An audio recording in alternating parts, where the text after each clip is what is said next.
नमस्कार, मैं हूं अतुल सिंघल। स्वागत है आपका हमारे खास कार्यक्रम में। दोस्तों, आजकल हम बात कर रहे हैं केंद्र सरकार की और उनकी नीतियों की। केंद्र सरकार ने 20 लाख करोड़ रुपए का पैकेज कोरोना काल में घोषित किया है आम लोगों को राहत पहुंचाने के लिए। हमारे साथ हैं दिल्ली विधानसभा के अध्यक्ष रामनिवास गोयल जी। उनका आर्थिक विषयों पर काफ़ी रुचि रहती है, उनकी जानकारी रहती है। इस मुद्दे पर हम उनसे चर्चा करेंगे।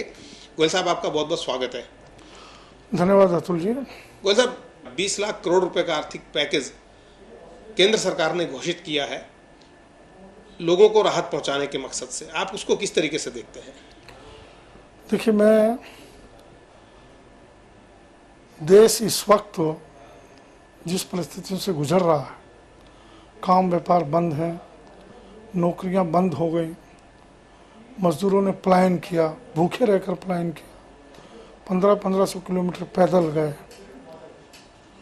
ये आर्थिक पैकेज केंद्र सरकार का देश के लोगों को, व्यापारियों को, उद्योगों को, उद्योग धंधों को मजबूती प्रदान करने वाला था। लेकिन उसमें से मुझे कहीं तो मुझे आर्थिक विषयों पर थोड़ा अध्ययन करने का शौक है शुरू से। कहीं पर भी मुझे उसमें ये नज़र नहीं आता कि इस आर्थिक पैकेज से इस वर्ग को ये लाभ होने जा रहा है।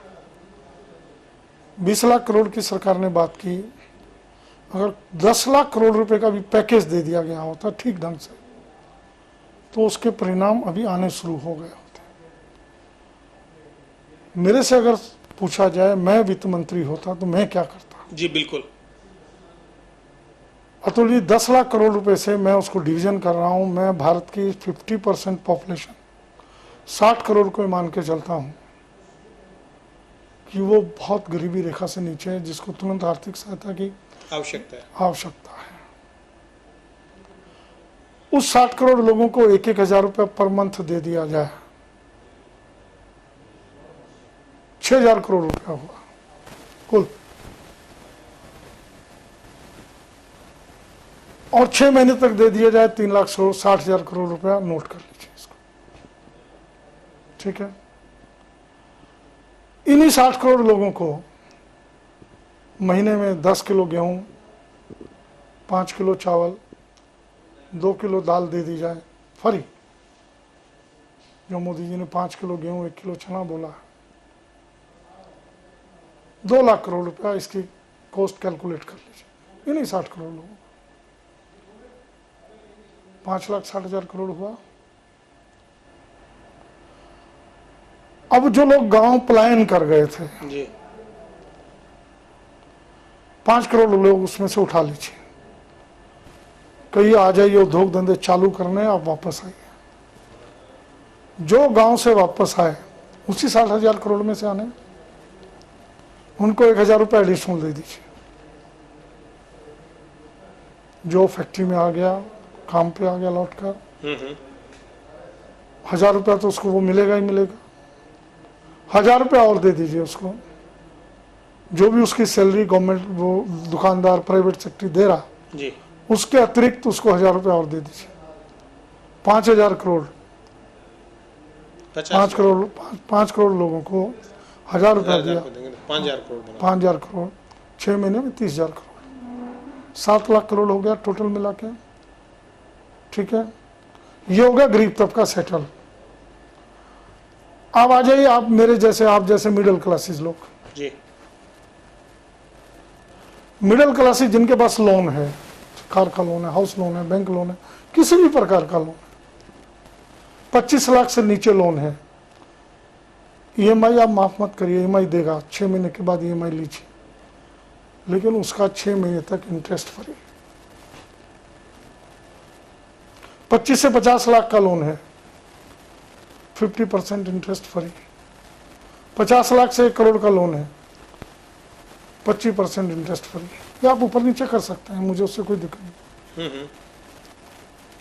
No EMI up to 6 months, EMI 6 महीने बाद। आप बैंकों को जो इतना दे रहे हैं, ये दे रहे हैं, वो दे रहे हैं, फलाना ढीमका। ये सारी गणना आपने की है? कितना टोटल गणना की, टोटल जितना लोन है फैला हुआ 1 करोड़ तक, 1 करोड़ से ऊपर की बात नहीं कर रहा हूँ, 3 लाख करोड़ रुपए बैठता है, कुल 3 लाख करोड़।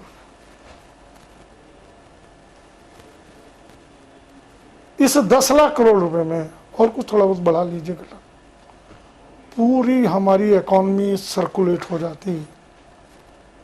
वो जो पैसा हम गरीब को दे रहे हैं वो अल्टीमेटली एक छोटे दुकानदार पर आता, वो अपनी रोजमर्रा की जरूरत की चीजें खरीदने लायक हो जाता, दुकान पर आता, व्यापार चलता,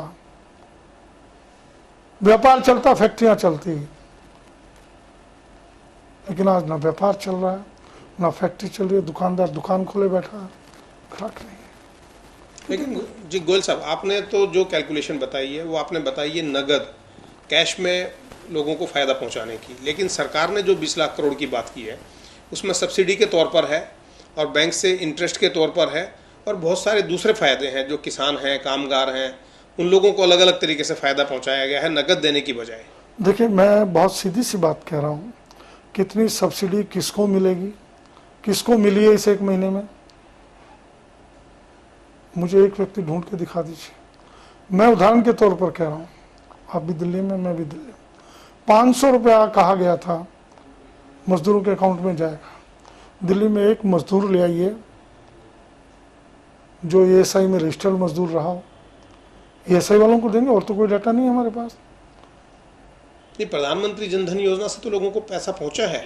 नहीं, किसी को अगर 500 रुपये पहुंचे हो दिल्ली में, मैं दिल्ली की बात कर रहा हूँ, बाहर की नहीं, किसी लेबर के अकाउंट में 500 रुपये गए हों, एक लेबर वाला जिनके खाते उनको तो गए, खाते हैं सबके, ये सब उनको तो सरकार की तरफ से नहीं गए। नहीं, आप ढूंढिए दिल्ली में, मैं तो आपको चैलेंज देके कह रहा हूँ। तो जिनके जनधन खाते हैं या जो लेबर है, ESI में काम, ESI कार्ड बना हुआ है, हर ESI का कार्ड बना हुआ है लेबर का, जो भी फैक्ट्रियों में काम करती है, प्राइवेट फैक्ट्रियों में कहीं भी काम करती है, सिक्योरिटी में काम करती है, ESI कार्ड बने हुए हैं उनके सबके अकाउंट है। किसी को गया 500 रुपये बता दें। चलिए, मैं कोशिश करता हूँ, अगर मिलेगा तो इसी कार्यक्रम में मैं दिखाऊंगा। एडिटिंग के समय एक चेक कर लीजिए पूरी दिल्ली, बिल्कुल इस कार्यक्रम में दिखाऊंगा, पूरी दिल्ली में चेक। ये जो चीजें हैं आर्थिक पक्ष की, हो सकता है किसी को गए उनका दुकान। जी, मेरे यहाँ जो इंडस्ट्रियल एरिया है GT रोड, मेरी कंस्टिट्यूंसी में पड़ता है, मैंने उनसे बात की, सबसे, फैक्ट्री मालिकों से, लेबर से, भाई किसी को 500 रुपये आए नहीं आए खाते, ESI कार्ड बना हुआ है? हाँ, बना हुआ है। ESI सेंट्रल गवर्नमेंट का हॉस्पिटल है, ESI की स्कीम सेंट्रल गवर्नमेंट की है, उनके कार्ड बनते हैं, ESI हॉस्पिटल में उनका इलाज होता है। जी, चलिए, ये जो हमारा कार्यक्रम है इसमें हम आपसे नॉन पॉलिटिकल चर्चा एक हाँ, तरीके से कर रहे हैं। Non political. जी, मैंने एक रास्ता कैश का, मैं कैश की बात नहीं कर रहा हूँ, मैं बैंक अकाउंट में पैसा भेज, हाँ, वो नगद से ही मतलब है। हाँ, नगद से खाते में पैसा चला वो नगद। देखिए, मैं फिर एक चीज दोहराना चाह रहा हूँ, दीनदयाल उपाध्याय जी को पढ़ लीजिए थ्रू आउट, अंत्योदय उनकी पुस्तक उठा लीजिए जी। उन्होंने क्लियर एक लाइन में बोला जाए तो ये बोला है, उन्होंने लिखा, पंक्ति में खड़े अंतिम व्यक्ति को मद्देनजर रखकर सरकार की योजनाएं बननी चाहिए, कभी पीछे मुड़कर किसी सरकार को नहीं देखना पड़ेगा। The last person standing in the queue is benefited by the government schemes. उस सरकार को कभी भी आर्थिक पक्ष की दृष्टि से पीछे मुड़कर नहीं देखना पड़ेगा।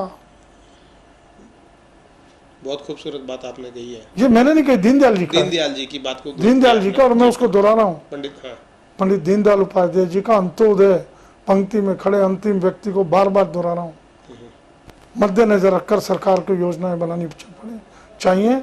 उस सरकार का आर्थिक पक्ष कभी कमजोर नहीं होगा जी। उसकी जेब में गया हुआ पैसा मार्केट में लौटेगा ही लौटेगा, मार्केट में लौटेगा, उद्योग धंधे चलेंगे। आप जो है वित्त मंत्री जी से क्या अपील करना चाहेंगे इस कार्यक्रम के माध्यम से? मैं वित्त मंत्री जी से अपील करना चाहूंगा, अब भी वक्त है, इन योजनाओं को दुरुस्त कर लीजिए। आप 3 महिलाएं मंत्री थी, एक प्रेग्नेंट महिला 7 महीने की पैदल जा रही है बच्चे को पेट में लेकर, देश शर्मसार हुआ है, भारतीय संस्कृति शर्मसार हुई, शर्मसार हुई। उस मातृशक्ति का जो अपमान हुआ, जो जननी है, हमने सबने उसकी कोख से जन्म लिया। कोई नहीं कह सकता उसके पेट से पैदा होने वाला बच्चा कभी प्रधानमंत्री बन सकता, नोबडी नोस। लेकिन ये इतिहास में दर्ज हो गया कि वर्तमान में वित्त मंत्री महिला होते हुए उस पैदल जाती हुई महिला के लिए कोई साधन नहीं जुटाया गया। उस अकेली के लिए जुटाते जितनी प्रेग्नेंट थी, पैदल जा रही है। बहुत बहुत धन्यवाद हमसे बात करने के लिए।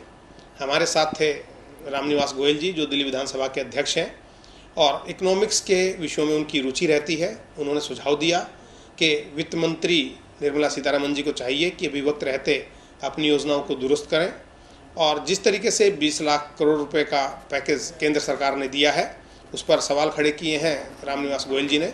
हम चाहेंगे कि हमारे माध्यम से बात वित्त मंत्री जी तक पहुँचे और इसमें जो सुधार की गुंजाइश हो उसको अवश्य किया जाए। Think tank for building nation में आज इतना ही। अगले कार्यक्रम में आपसे फिर मिलेंगे, तब तक के लिए दीजिएगा इजाज़त। नमस्कार।